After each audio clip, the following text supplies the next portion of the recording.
true unabridged copy. The gravity of my find was almost overwhelming. The sheer magnitude of the knowledge contained within these pages both thrilling and terrifying. I knew that I was on the brink of a journey into the darkest recesses of human understanding, a voyage that would take me far beyond the confines of moral perception.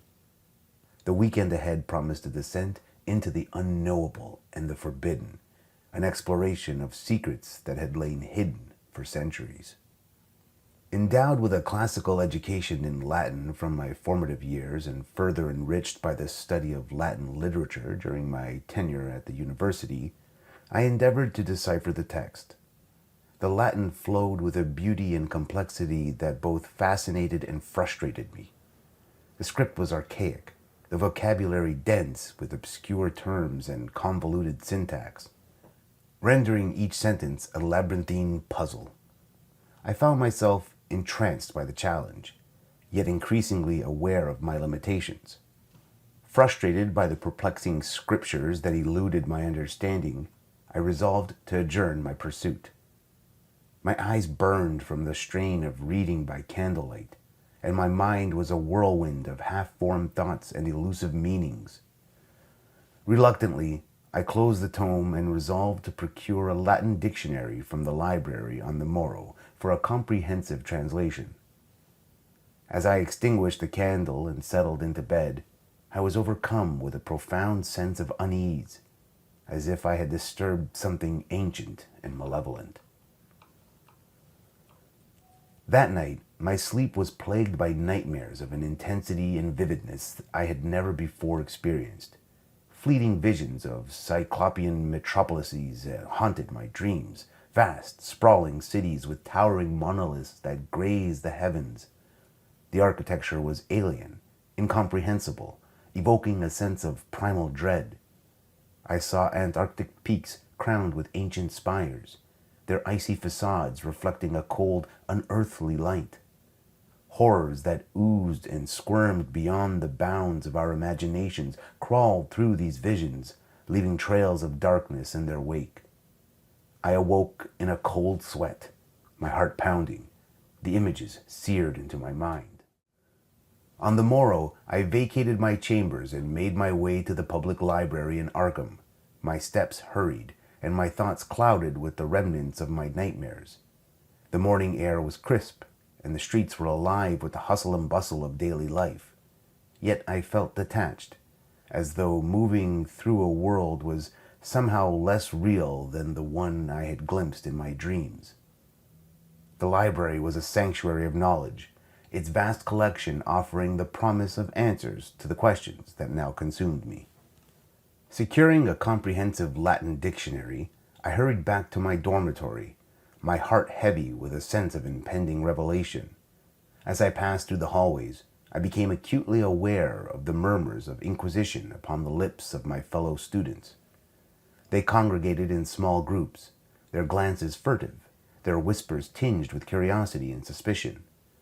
I perceived that it would not be long before my clandestine activities were brought to light. At that juncture, I acknowledged that my inquisitiveness had bested me. The tome had become an obsession, its secrets a siren call that I could not resist. Yet I was also acutely aware that my scholarly pursuits might be at their terminus. The faculty of Miskatonic University was not known for its leniency, and the consequences of my unauthorized acquisition of the tome loomed large in my mind. For days on end, spanning the Sabbath and the academic discourses of Monday and Tuesday, I labored to decipher the tome's enigmatic script. The Latin dictionary proved invaluable, yet the process was slow and arduous. Each passage I translated revealed a fragment of a larger, more complex narrative, one that seemed to defy linear understanding. The tome's historical significance was undeniable, as was the rarity of encountering such a work from the bygone era of print. Yet, the act of reading itself was unremarkable. The tome seemed a mere Latin translation of an ancient text, devoid of any palpable magnificence. Indeed, it was a grimoire, replete with occult symbols and inscrutable spells, The pages were filled with celestial mappings and diagrams that suggested the descent of heathen gods to our earthly realm. The text referenced rituals and invocations, dark ceremonies meant to summon entities from realms beyond human comprehension. After poring over the tome's 800 or more pages repeatedly, it struck me as nothing more than a medieval book of magic, fascinating in its language, yet so cryptic as to defy comprehension. It was then, in the quiet solitude of my dormitory, that the weight of my discovery began to press down upon me. The nights grew longer, the shadows deeper, and an indefinable sense of dread began to take root in my mind. With each passing day, my dreams grew darker and more disturbing, the visions more intense and vivid. The cyclopean metropolises, the towering monoliths, and the horrors that squirmed and oozed beyond the bounds of human imagination became recurring fixtures in my nocturnal landscape. I awoke each morning with a profound sense of unease, the boundary between waking and dreaming growing ever more tenuous. Meanwhile, the faculty and students of Miskatonic University were becoming increasingly agitated. Whispers of the missing tome spread like wildfire, and the atmosphere on campus grew tense. Professors who had once been paragons of rationality and scholarship now eyed each other with suspicion, and students congregated in hushed groups, their conversations filled with speculation and fear. I knew it was only a matter of time before my clandestine activities were uncovered. Resolved to return the tome, I did just that. Cloaked in the night's embrace, I made my cautious return to the Orna library, the grimoire clutched tightly beneath my cloak. The weight of the tome was a somber reminder of the gravity of my actions as I hastened through the crisp air of the late evening, driven by a desperate hope to rectify my missteps. The library, with its Gothic spires casting long shadows under the moonlight, stood as a vault of knowledge and my deepest fears. I entered through the library's side door, a path well trodden during my nocturnal visits. As I approached the secret chamber, anxiety gripped me. I found the chamber sealed, the covert door among the bookshelves unyielding. In a moment of desperation, I placed the ancient volume on the floor before the bookshelf, hoping to somehow conceal it in plain sight. However, the quiet was soon broken by the sound of approaching footsteps. The evening's scholars had not yet departed. Surrounded and without any plausible excuse for my actions, I felt a profound sense of resignation.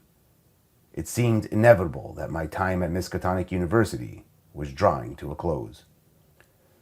Dr. Armitage, the revered chief librarian, expressed his disappointment in my decision to remove such a treasured artifact without notification. His stern demeanor reflected the gravity of my indiscretion. Professor Wilmarth, along with other gathered intellectuals, showed concern for the depth of my engagement with the tome, which I had admittedly reviewed extensively in Latin. The atmosphere thickened with tension as I acknowledged the extent of my readings. Encircled by Dr. Armitage, Professor Ashley of the History Department, Professor Wilmarth, Professor Rice of Languages, and Professor Dyer of the Geology Department, my mentor whose esteem I valued above all, I sensed their shift from anger to a protective concern. They collectively decided to inspect the manuscript, guiding me back to where I had placed the grimoire. Upon examining the tome, Professor Dyer remarked on its rarity and the legend that a grim fate awaited those who delved too deeply into its secrets. The revelation was chilling, and I was led into the chamber that I had initially sought to secure the tome in, now accessible. Leaving the library that night, with the grimoire securely guarded by Dr. Armitage and a watchful guard dog stationed to prevent further incidents, I was profoundly aware of the consequences of my action. Although I was not immediately expelled, the gravity of the professor's warnings weighed heavily on me. My academic and personal trajectory had been indelibly altered by this foray into the forbidden. I braced myself for repercussions that, to my surprise, never fully materialized in the form I had anticipated. Nonetheless, the events of that night continued to resonate, serving as a constant reminder of the thin line between scholarly pursuit and the perilous descent into the realms best left unexplored.